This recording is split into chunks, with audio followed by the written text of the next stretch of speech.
Once upon a time there was a shepherd boy who loved the Tatra mountains with all his heart.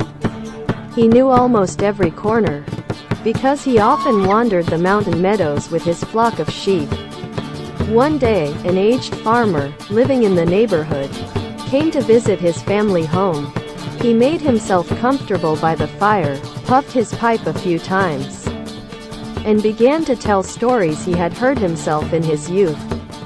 According to one of the legends, a real treasure was supposed to be hidden in a cave under the Giawant mountain, which brings respite to human eyes and peace of mind.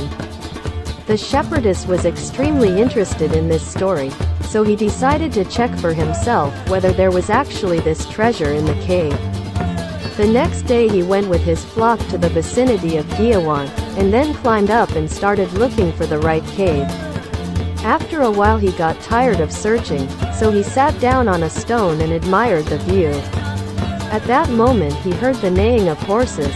At first, the shepherd boy was a bit scared, because where did the horses on Giawant come from? He thought that perhaps the restless spirits circling somewhere among the rocks were angry with his audacity. He sprang up from the stone, and then he realized that the whinny was coming from somewhere under the ground. Following the sound, he came to a small crack, through which he squeezed easily. In this way he found himself in a great cave, in the middle of which a fire was burning. They were surrounded by knights clad in heavy, shining armor. Leaning on swords, they slept. The shepherd boy started to back away, but in his carelessness he knocked over a stone and made a noise. One of the knights woke up and asked, "Is it time?" The shepherd boy, at first very frightened, did not answer. Then the knight repeated the question, "Is it time yet?" "No, not yet," gasped the young man.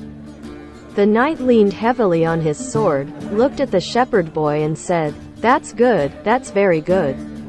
We sleep here," he said, pointing to the neighboring mountains, "all of us, the king's knights. When the time comes when our homeland will be threatened, we will rise up and defend our country and those mountains that gave us life and shelter. But since the time hasn't come yet, don't wake my brothers. Let us go on sleeping." The shepherd boy obediently withdrew from the cave, rushed back home and told what he had seen in the cave. Everyone present immediately wanted to see these wonders and demanded that the boy take them to the cave of the sleeping knights.